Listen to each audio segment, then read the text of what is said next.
Shalom, and welcome to another installment of Apostle GMS, giving all praises to Yahweh Shem Yahweh Shai. Today's topic is going to be entitled The Gentiles and Romans, the 11th chapter. That's going to be a hot topic right there, okay? So we're going to basically, this is what I did. I'm going to have the elder read this. I looked up the word Gentile in the Zondervan's Compact Bible Dictionary, Common Bible Dictionary. Okay, I have other dictionaries here, biblical, historical dictionaries, and so forth. But this is a basic compact dictionary. That's why they call it the Compact Zondervan Compact Bible Dictionary. All right. Now, I'm going to have the apostle go to the word Gentile and just read the definition, and we're going to stop because I read through this years ago. I was going to do a subject on this years ago.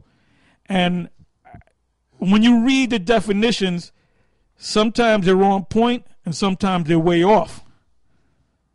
So we're just going to read the definitions. We're going to stop. We're going to go to the scriptures. We're going to see what they say compared to what we say, and then it's going to lead us to going into the book of Romans, the 11th chapter.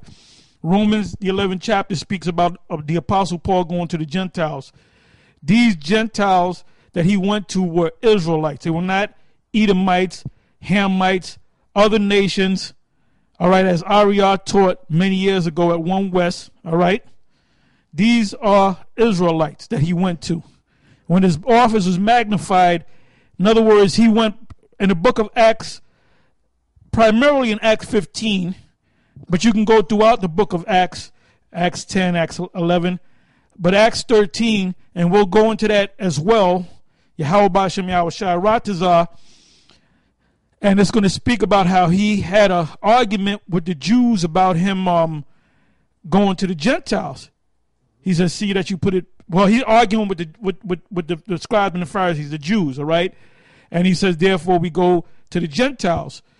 And when you read that and you don't have the understanding, you're going to think that it's talking about Edomites, Hamites, Moabites, Ammonites, Ishmaelites, Elamites, other nations. It's not talking about that. It's talking about Israelites.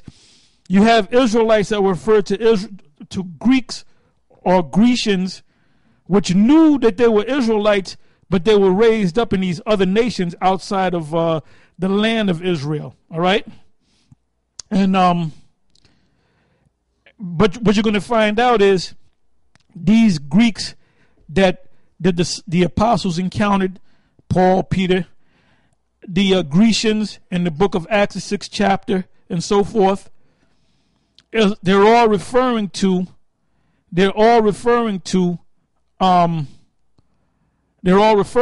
Israelites. So you might say, okay, I can see that, but then you deal with Cornelius. Well, Cornelius is an actual Gentile, because he was fighting in the Roman army among the Romans, so he had to be an Edomite, and he was an Italian, blah, blah, blah, Italian band, and that means this and this means that. So you say, well, Cornelius is an Edomite. Okay, them other people, the Greeks, the Grecians, I can see that, but Cornelius, he's an Edomite, he's of another nation, and Romans 11 chapter is referring to other nations, okay? That's all wrong. Romans the 11th chapter is referring to Israelites. Cornelius is an Israelite. And we're going to keep banging that on your head, okay?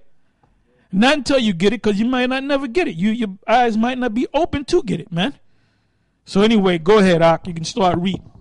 Right, this is the Zondervan's Compact Bible Dictionary, page 195, under the word Gentiles. Nation, people. It says usually it means a non-Israelite people. Judges 4:2, Isaiah 11 and 10. Okay, well, let's go to these scriptures. Okay. Judges 4 and 2.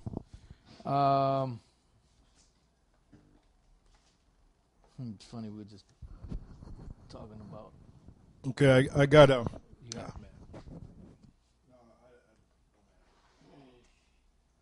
Judges 4. This is the book of. Oh, that's Jude. They went to Jude. Yeah. Mine went to Jude too. Yeah. Judges 4:2, you said? Khan. Yeah, it says, okay. And the children of Israel again did evil in the sight of the Lord when Ehud was dead. And the Lord sold them into the hand of Jabin, king of Canaan, that reigned in Hazor, the captain of whose host was Sisera, which dwelt in Harosheth of the Gentiles. So now click on the word Gentile. So, clicking on the word Gentile in the Blue Letter Bible, the word there in the Hebrew is Gawarya, which means nation, people.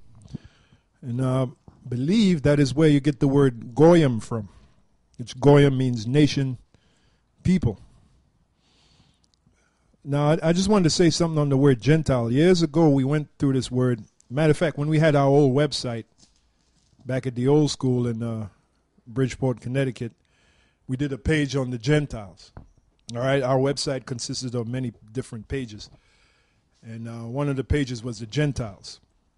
And we looked up that word back, even way back then, and the Latin word was gentilis, which means foreigner.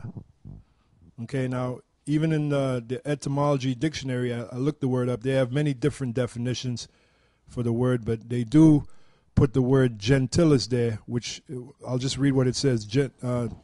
Gentilis also could mean pagans, heathens, as opposed to Christians. We know the Christians were Israelites, because in Acts, what is it, Acts, the book of Acts, the 13th chapter, the Israelites were called Christians. In Antioch, the 11th chapter, in Antioch, they were called Christians. Gentile is just a name that the Jews gave the Israelite foreigners, which simply means foreigner. They're saying, oh, these guys are Gentiles. They're of another nation, because they dressed like that other nation. They spoke the language of that other nation, so the Jews didn't want to accept them. You know, that's Simple. That's the simple and plain of it, you know. Yeah, because the scriptures speak about the simplicity in Yahushua, which means the scriptures are easy to understand, but the Lord has to open up your mind to understand it. It's not complicated. Yeah, and then Peter and then later Paul's job was to bring, they understood through the Spirit they were not Gentiles. They understood they were Israelites that were just blinded to their nationality. So their job was to bring them back through Yahushua, to bring them back mainly to Yahushua, to coming back into the truth. That was it. You know, that was their job. This is Proverbs chapter 4, verse 7. It says, wisdom is the principal thing, therefore get wisdom, and with all that getting, get understanding. Now, the reason why I read that scripture is because, you know, when you read throughout the Bible, you know, there's different instances where when it speaks about the word Gentiles or heathens, it's talking about the other nations. But sometimes when it speaks about the Gentiles or the heathens, it's talking about the Israelites. You know, so you have to, the Spirit of the Lord has to give you that filter to be able to differentiate between the two. Because the first scripture we read from the Compact Bible Dictionary was Judges 4:2, and that was the actual Gentile.